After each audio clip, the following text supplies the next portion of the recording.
Hello, and welcome to episode 64 of the Victorian Studio podcast. My name is Maureen, and I'm coming to you from Winnipeg, Manitoba, Canada, on Monday, May the 22nd, 2017. Welcome to all new and returning viewers. Thank you so much for spending some time out of your day today to visit with me in my studio. Well, happy Victoria Day to my fellow Canadians.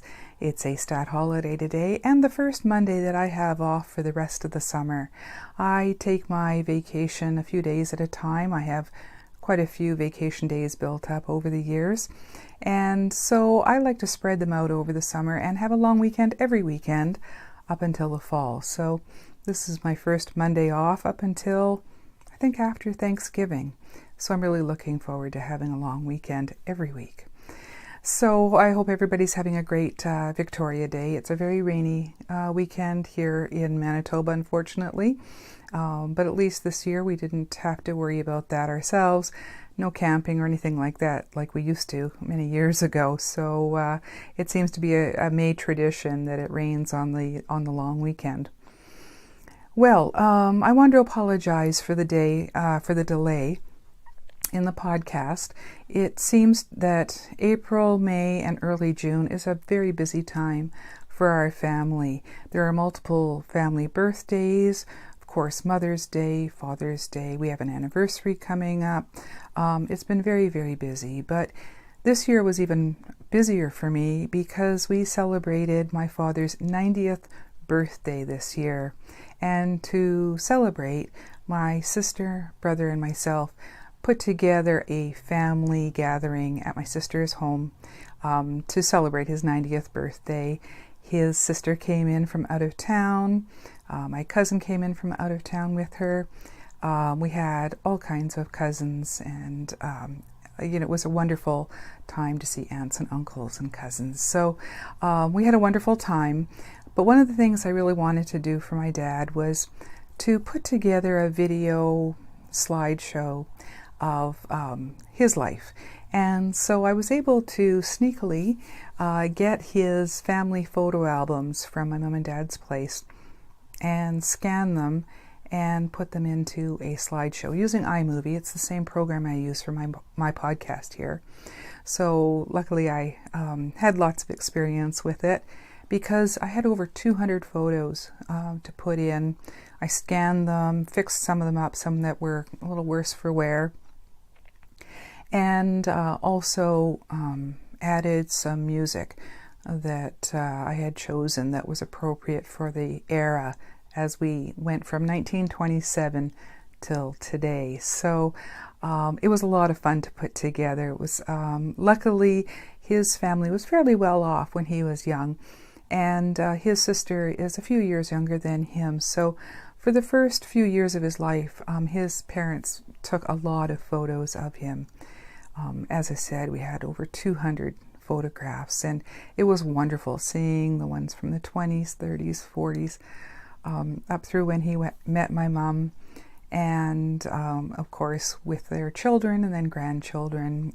It was wonderful to go through the years of his life. And during the slideshow, after dinner at my sister's place, well, we projected it on her TV, which is a huge TV. And some of these photos that were the originals were only a couple of inches large, so I was very pleased how well they scanned and looked on the TV, considering their age and what I had to, start with. But it was great because he was able to, I made the slideshow slow enough so that he was able to kind of narrate. He didn't know this was happening, but once it started, of course, everybody was asking, who's that in the picture with you, and where was that taken? And it was wonderful for him to explain a lot of the things a lot of us didn't know before. So it was really wonderful, and I think very well received, and such a wonderful thing to put together. So I was very busy with that over the last few weeks, which is why I didn't have any time to even think about podcasting and getting some knitting and other crafting done until that was done. But since then, I've been able to get at least some knitting done and some other crafting that I'll share with you a little bit later as well. Also yesterday was my daughter's birthday, so of course we had to celebrate that as well. We had some other family birthdays, as I mentioned. Mother's Day, I had a wonderful Mother's Day. And yeah, looking forward to an anniversary for hubby and I coming up in a few days. So yeah, it's nice to actually have a few of those things now done and over with. Everything went so very well. It was a big relief that all that hard work paid off.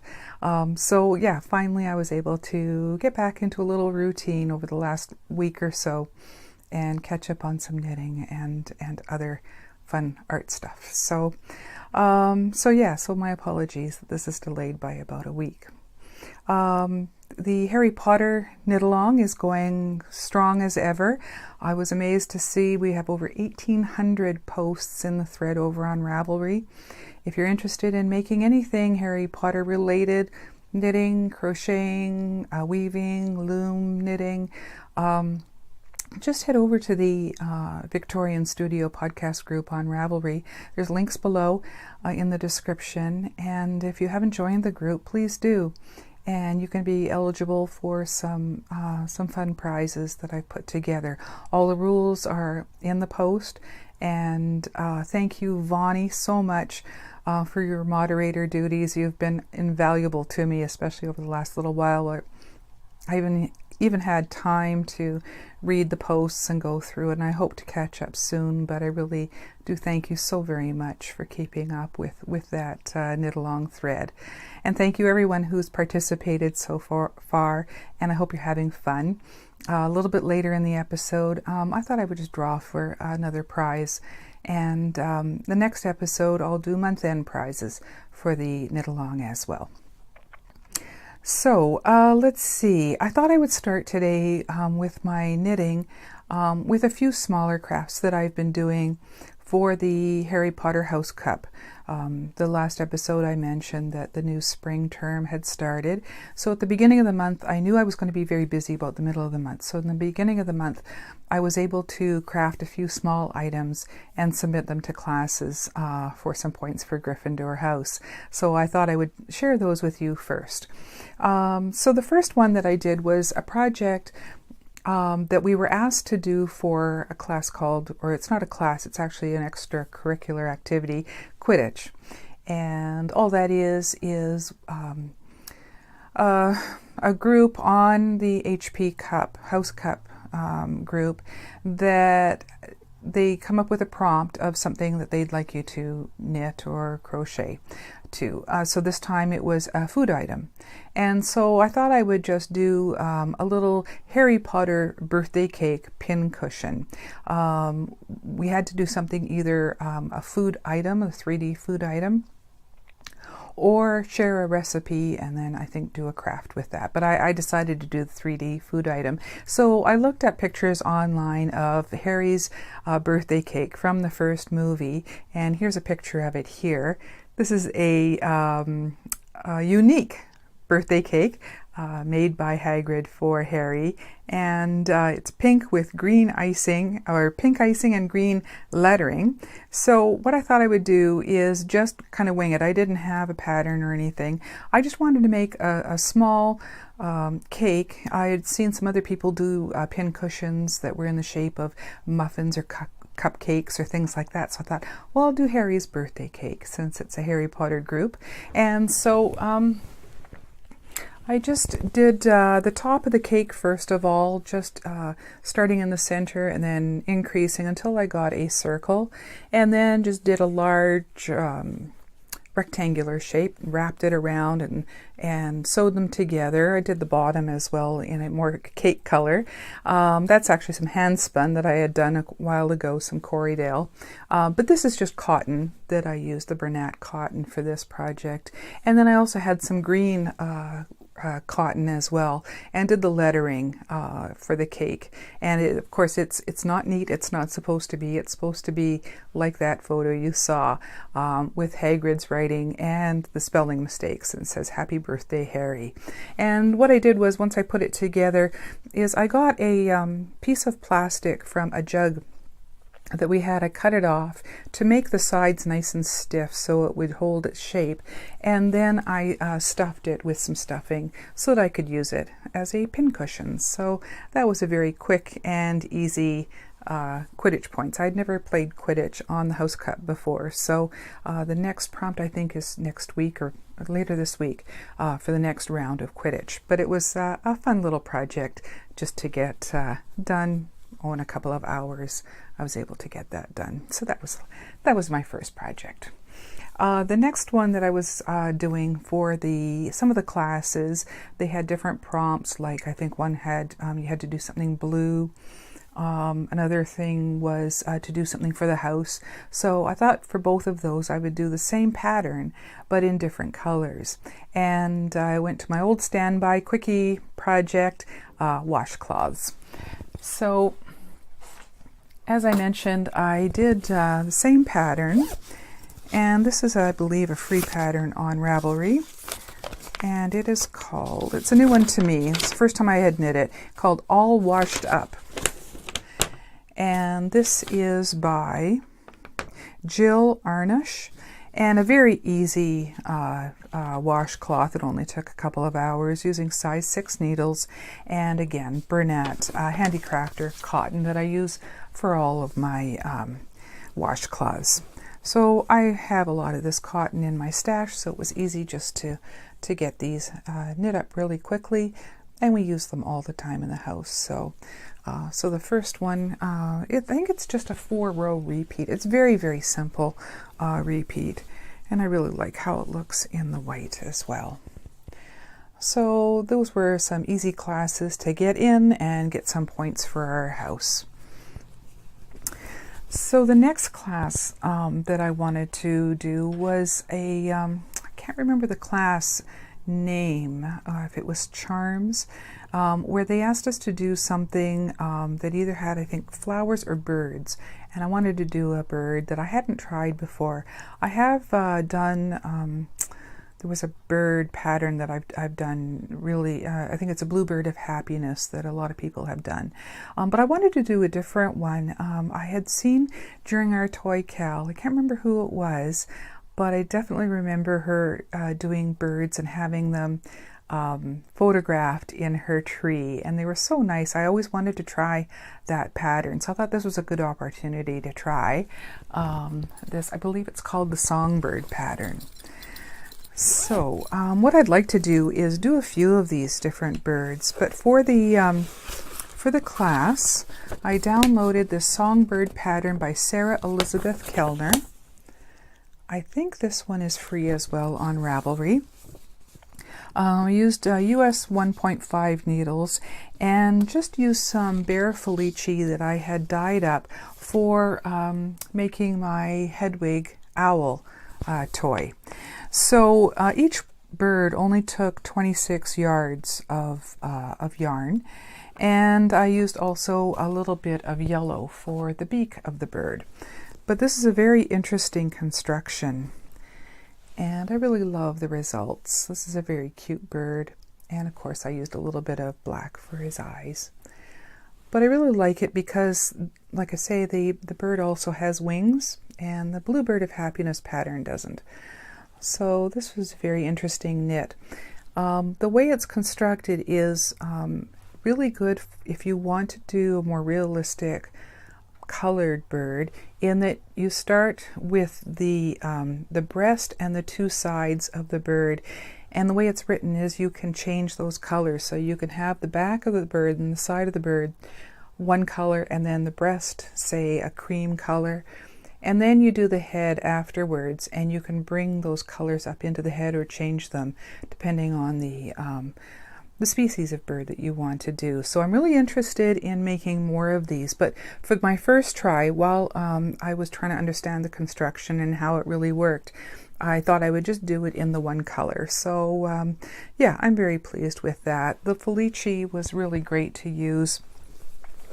I still had quite a bit of it that I had dyed up. I had some that I left bare, some that I had done a lighter gray speckling, and then this I have left of the medium speckling with the grays and blacks. So that's what I had used for that bird. So yeah, that one was a lot of fun to do, and I'm looking forward to making some more birds. I'd like to maybe use some leftover yarns and try to make a few different kinds. I think they would look really nice, maybe displayed on a tree or something. So yeah, I'm glad that I finally tried that pattern. The other projects that I wanted to do, the next 3 items that I knit were all the same. I had knit up 2 that I had to get done by my father's birthday because I wanted to pop in something hand knit into the other gifts we were giving him. And because Mother's Day was the following day from his birthday, I also wanted to give my mom something as well, hand knit. So I made them something that was the same. But then I wanted to make a third one to show you and have for myself. And those are just mug cozies. So they're very simple. But I had done a scarf back in 2015 called the Fisherman's Wife Scarf. And I really loved the cable pattern in this. And I think this, I'm not sure if this was a free pattern or not. I can't remember. I got it, like I say, 2 years ago, so I can't remember. But this is by, let's see, Kalura Hudson. And here's a picture of it so you can see it in color. And I had done this scarf in 2015. And then a few months after I had done the scarf, I was involved in a swap, and part of the swap was to do a mug cozy, and that was the first time that I kind of converted this pattern into a mug cozy pattern and sent it away. So I thought I would make my mom and dad the same things, and it only took a couple of hours each to do each of these. I used this Loops and Threads wool to wash, and this is all I have left of it now. I have this in a few colors, but this is the white, and let's see, it is, if it's 100% wool, I believe, yeah, 100% superwash wool. So it's a single ply, and I used, I believe, size 6 needles for this. And just got out a mug that I had at home. I know my mom and dad had like standard size mugs that they use every morning for their tea. And what I did was I just knit one up for each of them and popped them into their gifts. So this is the mug cozy that I made for myself after I made theirs, so that I could show you. And all I did was I just made it as long as necessary to get it around the mug to be to hug it very well. And then underneath the handle part of the mug, I added a button and then just an I-cord, a 3-stitch I-cord to loop that around. So that goes underneath the handle of the mug, and it keeps your tea or coffee a little bit warmer. So that was a lot of fun to get those done. I always like to add something hand knit or handcrafted into my gifts. So yeah, so that was nice to get a few of those done as well. So if you're interested in making those mug cozies, what I did was on my pattern page, I put the actual pattern that I used, the exact row by row instructions. If you're interested in making one for yourself, just my Ravelry page, you should be able to find it through the Victorian Studio podcast group. You can just look up on my project page and you'll see in the description all of those instructions. So you're welcome to use that. Let's see. The next 3 items that I'm currently working on, I'll go through next. The first one is a project that I've started since the last episode, and that of course is another pair of socks. Because I finished my hairy socks the last time, the last episode, I thought I wanted to try some more of the Harry Potter related yarn that I acquired at the beginning of the knit along. I wanted to try as many different yarn dyers products as possible.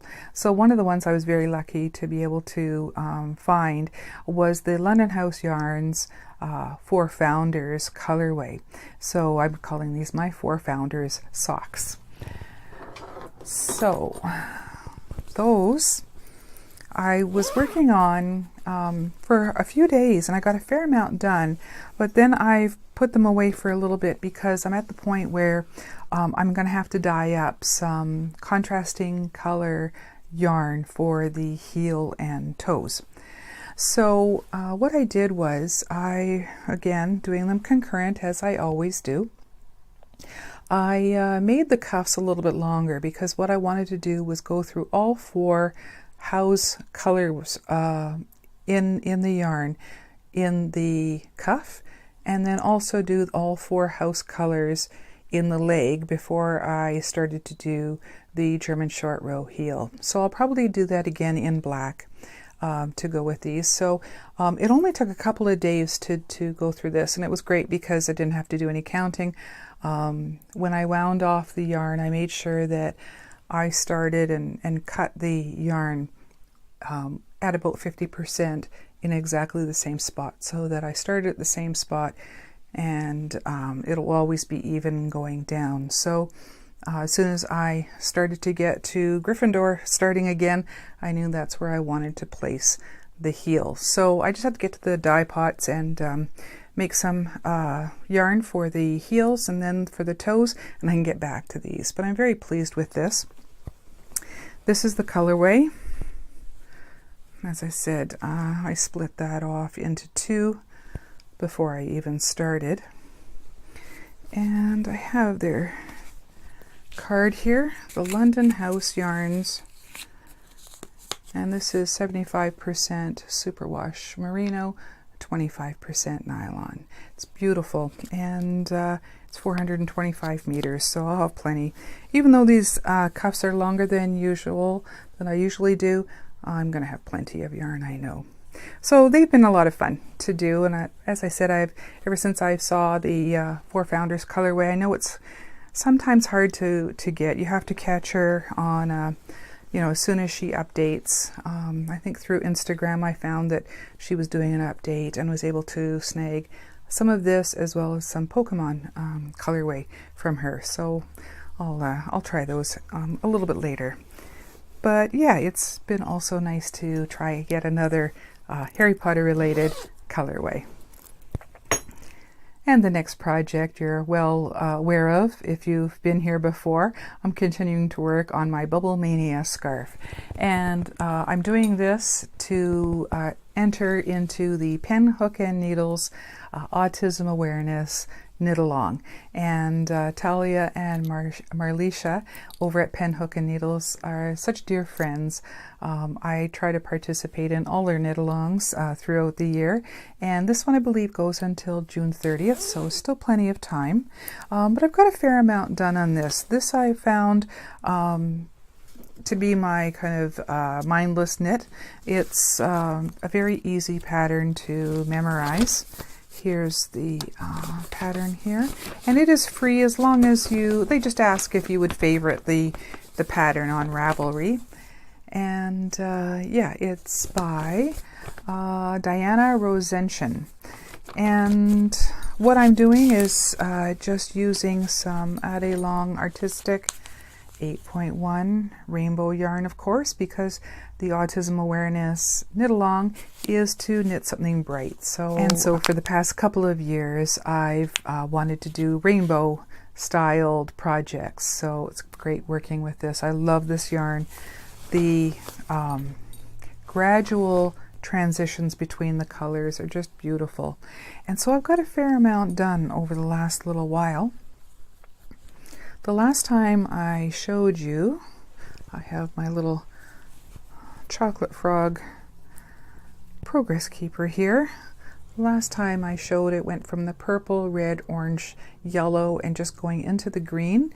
And now I've gone from green to blue and going into purple again. So in a few more rows, I'll have gone through the entire rainbow on this scarf. So yeah, I really love the way the colors just gradually go from one to another. And what I've decided to do is, this is the 50% point. I'm going to continue on right through the whole rainbow again until I reach purple once again. So this is halfway. So yeah, you know, hopefully in the next few weeks I can get that completed. But the ladies over at Pen Hook and Needles, they're great. You can enter works in progress once a week. So I do have to enter mine again some more. So you don't have to finish your projects to be eligible for their prizes, but yeah, it's great to participate once again in their autism awareness knit along. So that means I've got one last project to share with you, and that of course is my largest project that I'm doing. It's a project that I proposed for my owl over at the Harry Potter House Cut group. And an owl is a project that takes you more than 1 month to complete, usually 2 to 3 months. So I believe I mentioned last time that I had done my swatching and I was all ready to start. I haven't got a lot done on this because I'm at the point now where I really have to concentrate on multiple decreases at different rates. I'm starting at the yoke and it's knit down. So what I did was I did as far as I could in the first color of this 2-color sweater that I'm doing, and now I have to find some time to just sit, concentrate, and make sure that I follow this pattern. And this is called the Thione, I believe is how you pronounce it, and that is by Tori Gerbetz. And it's a paid-for pattern on Ravelry.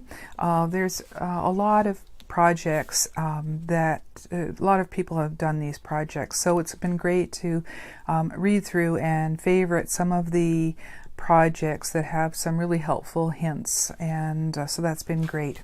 So as I said, I haven't got a lot done, but I have been using, the first color is in some Madeline Tosh Merino Light, and this is in the colorway Fallen Cloud. It's a beautiful gray with some just some blue highlights in there as well. So that's really beautiful. It's 100% superwash merino. And because this is a fingering weight yarn, it's going to take me a little while to do this. And the other color for this 2-color sweater is from Malabrigo Machida, and this colorway is called Serenus. And again, this is a fingering weight 100% merino superwash, and I have, I believe, 4 of these. So I started at the yoke with the gray, and then I'll be going down and starting with the blue very soon. But it's a very interesting knit, the way you start at basically the shoulders, work the back, then you separate and start doing the 2 fronts, then you join them all together and you start where the sleeves begin at your shoulders. So yeah, it's been very interesting so far. So that's the start of my Thione.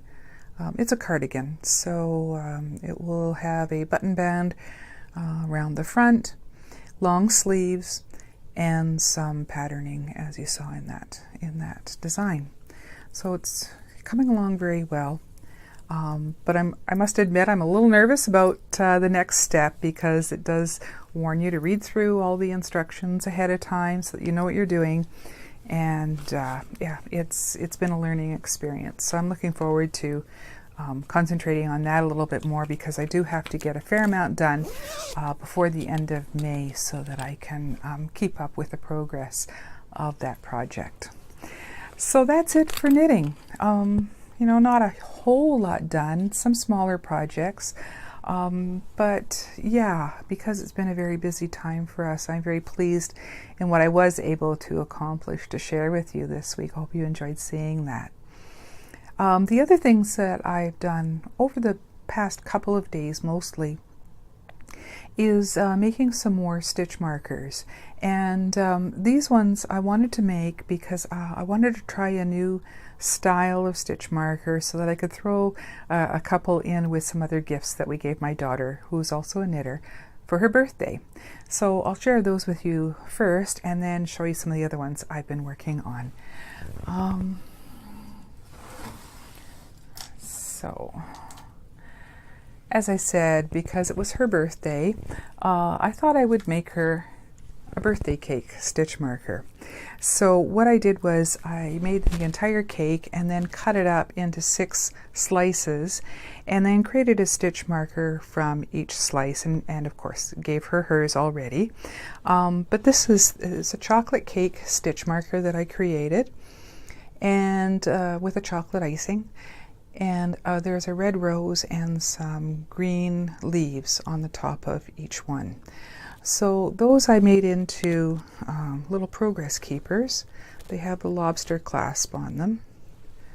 So like I say, it was easier just to make the entire cake and then cut them up rather than just making her one or making 2, maybe one for me to keep.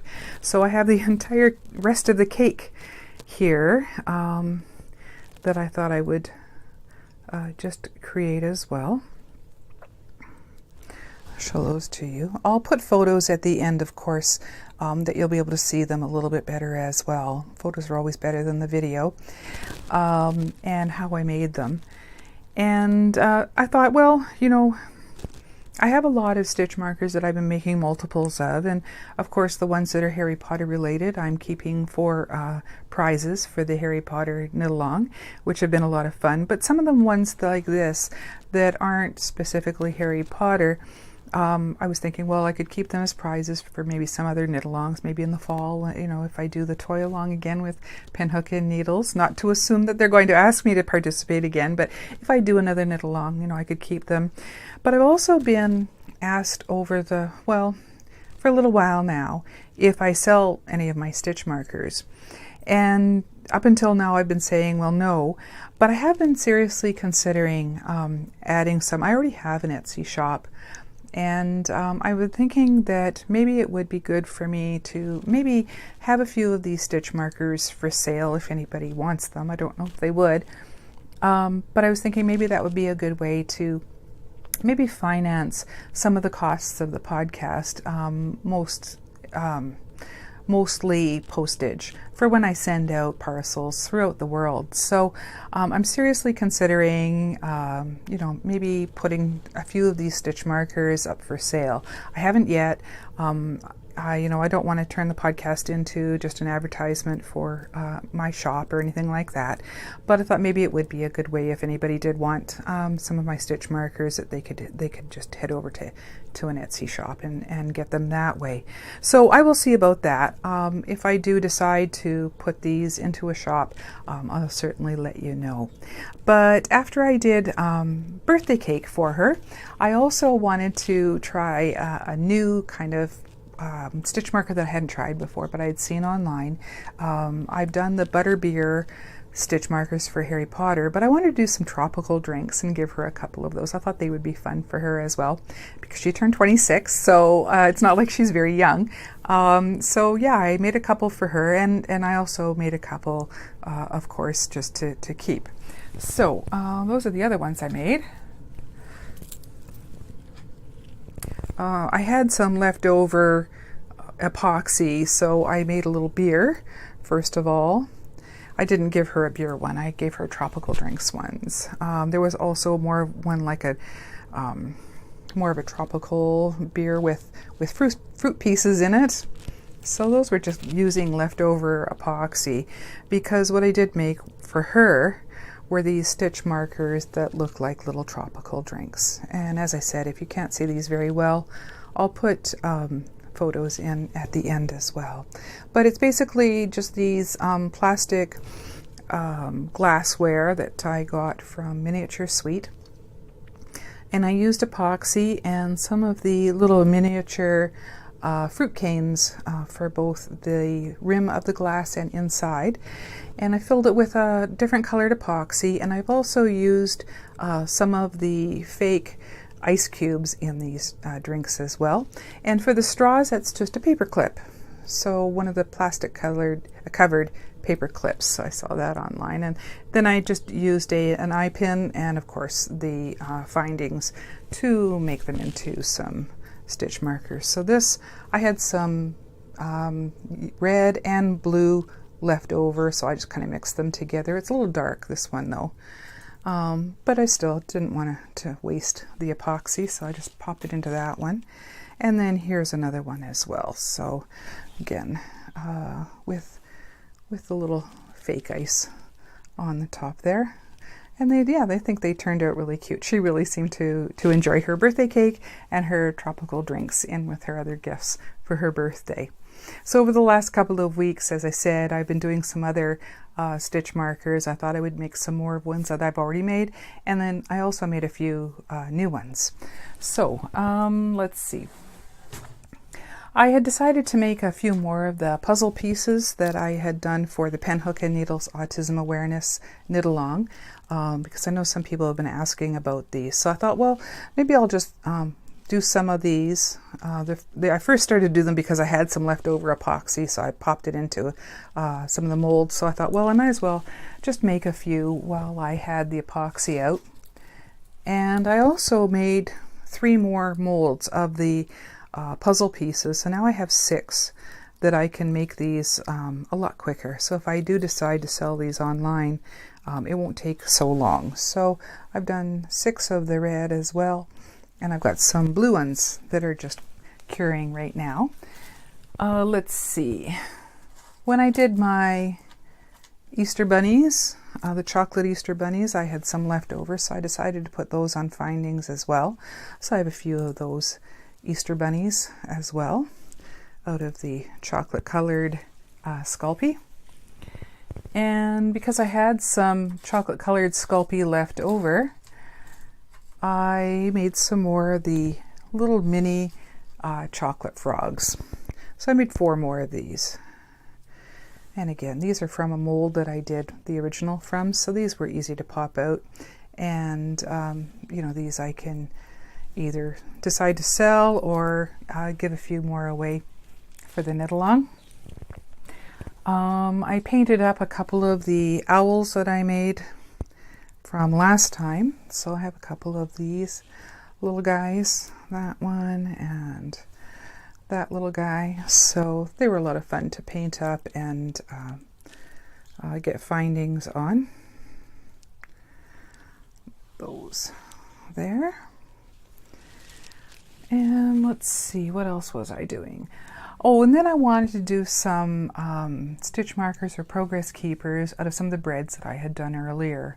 If you've seen my episodes before, you might remember that I did a cutting board with some different loaves of bread, and they're a lot of fun to make. So I thought I would make a few of those and see about maybe selling some of these. So there's just some round loaves. And a lot of these are either on progress keepers or progress keepers and these larger split rings. And they're large enough for quite large needles as well. So I thought I would just do a variety of different loaves. Those ones, there's some that are cut, some that are kind of like with a bite taken out of. This one's cut as well. Kind of like a rye loaf. And let's see, I did a few of the braided loaves. Made these smaller than the ones that I've done before. I did quite a large loaf, but I thought if I was making them for stitch markers or progress keepers, they shouldn't be all that big. Here, I'll just show you these ones all together. You can see the sizes of those. So yeah, they're a lot of fun to make. Just braiding the Sculpey clay. And also, while I think of it,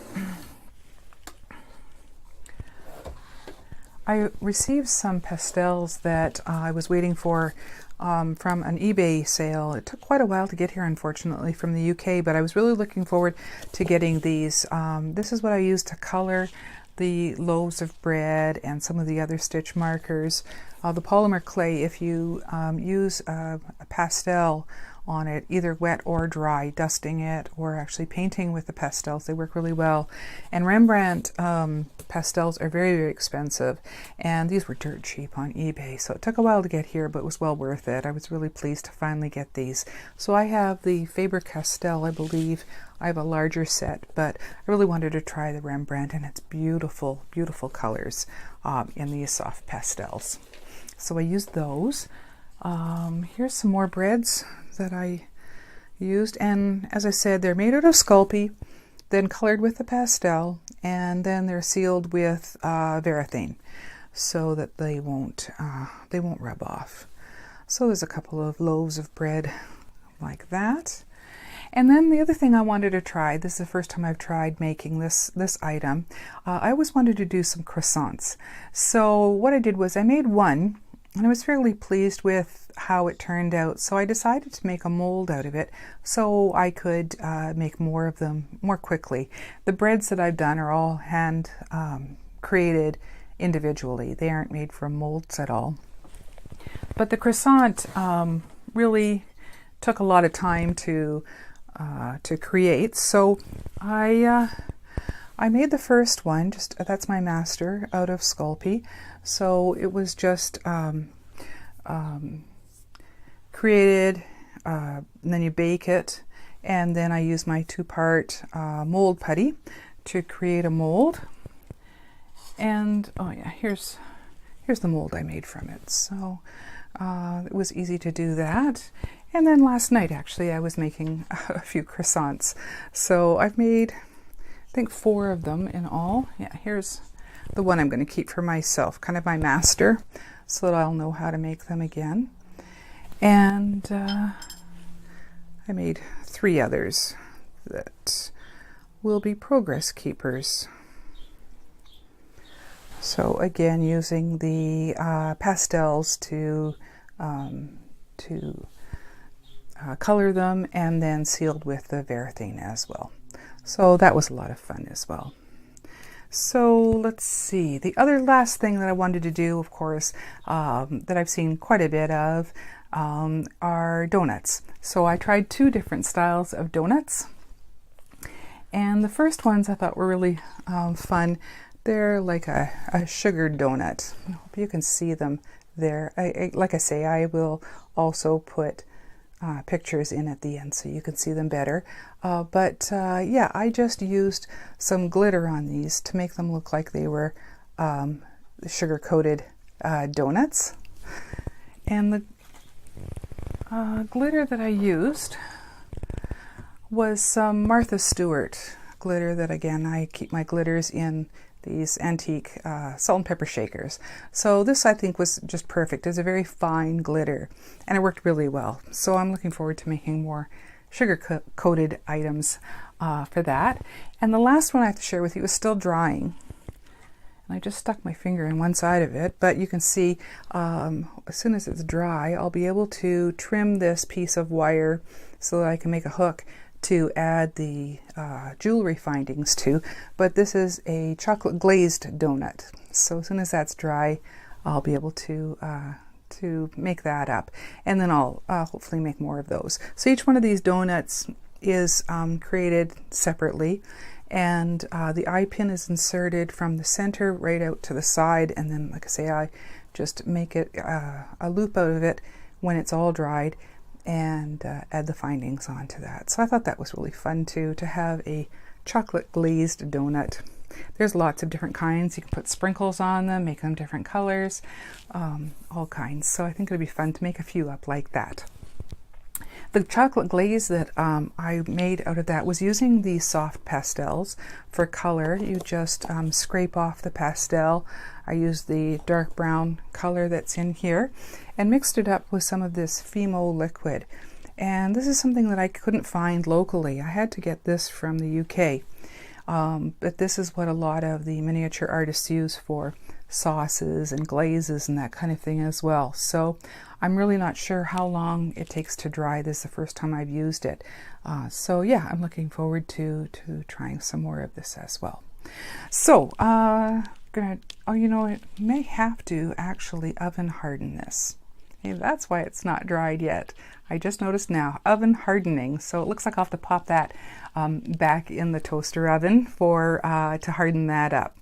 So yeah, I'm thinking that as I make new stitch markers, I'm going to make multiples because it's so much easier to do them, a whole bunch at a time instead of one or two.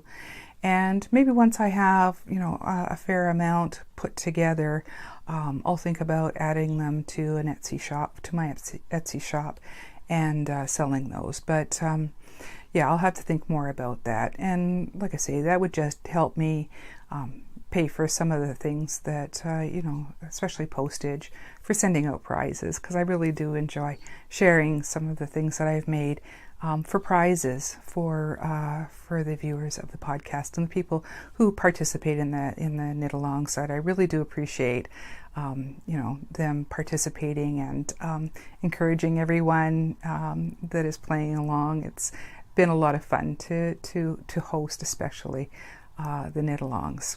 So we'll see about that. I'll let you know if I do decide to do that. So let's see. I think that's about it, other than I wanted to, as I mentioned in the beginning of the podcast, just do a random draw of all the people that have been participating in the Harry Potter knit along so far. And what I did was, just before recording today, I noticed that there were 1,806 posts in the knit along thread. So I went to random.org and had it draw a number between 2 and 1806, and the winner is post number 1630, that's 1630, and that is Mary, the Needle Nook. So congratulations, Mary. What you've won, speaking of stitch markers, is a Progress Keeper, a chocolate frog. So I hope you enjoy that. So once you see this, just get a hold of me and PM me with your address, and I will send out your chocolate frog to you. So thank you everyone for participating. I'm going to be doing multiple prize drawings the next episode, because it's going to be the end of the month again. It'll be the early June, but for the end of May, I'll do some drawings for a few other prizes, including some free patterns on Ravelry. So I hope that, if you've got some projects, that you make sure that you put them in there, and you'll be eligible. Even if you chatter and that kind of thing in the thread, I'll be drawing from both the finished objects and the chatter as well. So I should be recording again in 2 weeks' time, and like I say, I'll do more prize drawings. Until then, I'll add at the end of this video, as usual, some photos from the last 3 weeks, and I hope you enjoy seeing what I've been up to and everything else. So thank you so much, everyone, for joining me in my studio today. I really do appreciate it, and I hope you'll return again to visit with me in the Victorian studio in 2 weeks' time. So until then, thank you, everyone. Bye-bye.